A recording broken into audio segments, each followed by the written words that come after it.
Greetings viewers, I'm Rabbi Dr. Oluwafemi. I'd like to welcome to class. Today we'll be discussing what I've captioned breathing marks under the biblical Greek.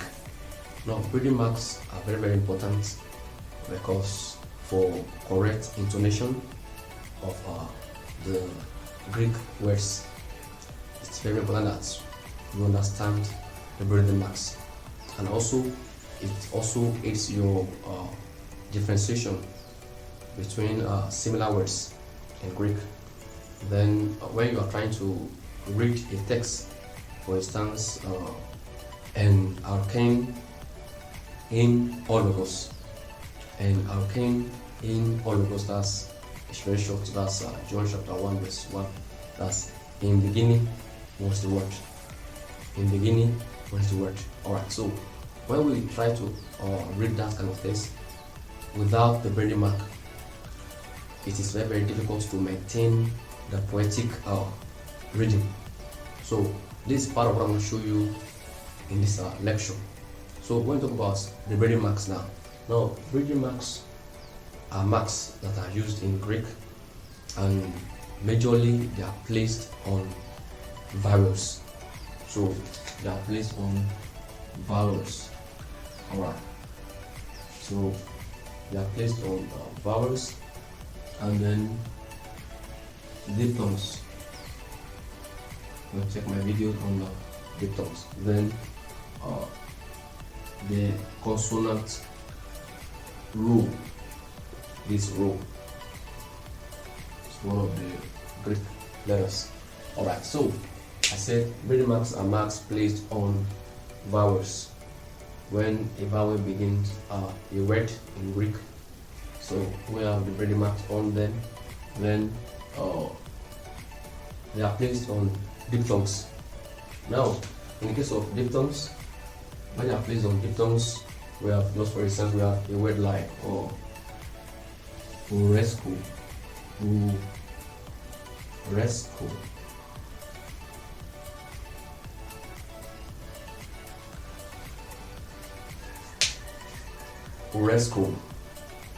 Now, this is the diphthong. So when the diphthong begins a word, then we have the breathing marks there.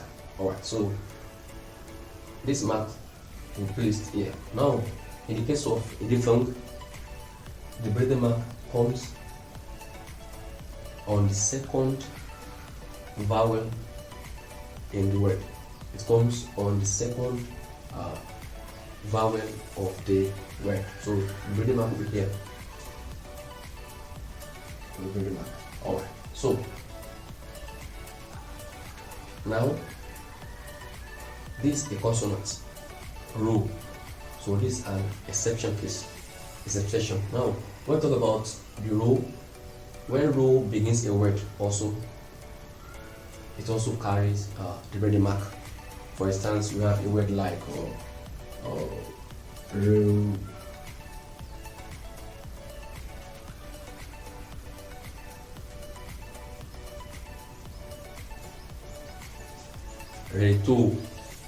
Reto, and so which is translated this way. This rho, this A,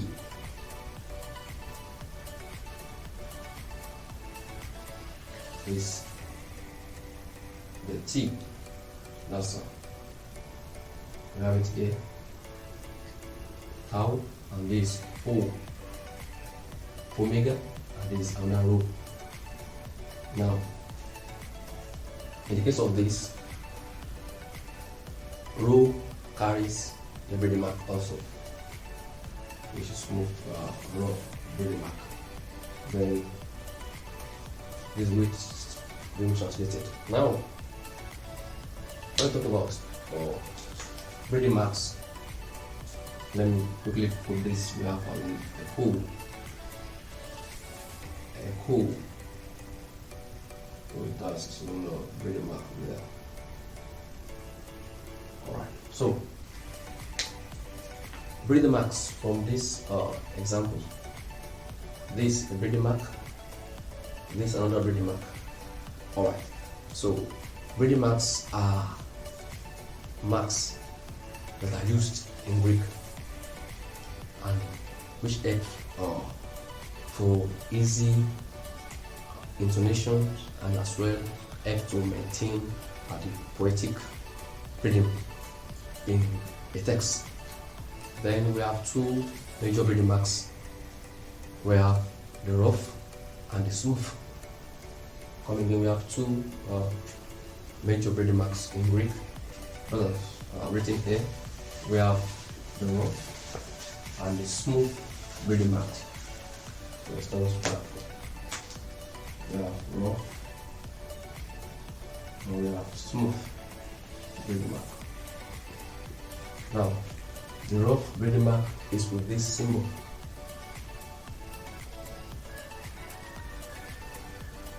There's the rough, so it's just a smooth single mark which is placed to the left, just like the left hand symbol. Then we have the smooth breathing mark, not like the English apostrophe. Alright, so now what the rough breathing mark does is that when placed on any vowel or the consonant row, it introduces a distinct sound. For instance, I give an example initially. Let's use another example now. Rema. Rema. Ra.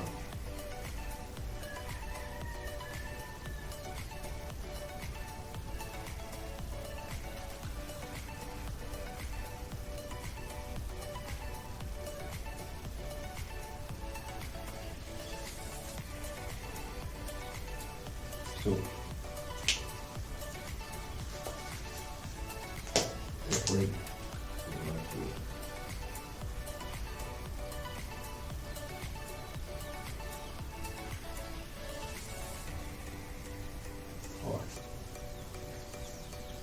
now this Rema. Now this Rema carries a breathing mark, which is a rough breathing mark. This one. Alright. So when we have to transliterate this, then it is translated with a sound, and that's the symbol of H. For instance, this row. Now this becomes a consonant, that's H. Then we have A. There we have moon. There and we have alpha. Now it is pronounced Rema, which means Rema, I mean the instant word. A word, but it's the instant word. So that's Rema. So that's the function of the rough breathing mark. And we have some other examples. Alright, now when we have, let's use this example before we move to the rough and smooth breathing mark. We have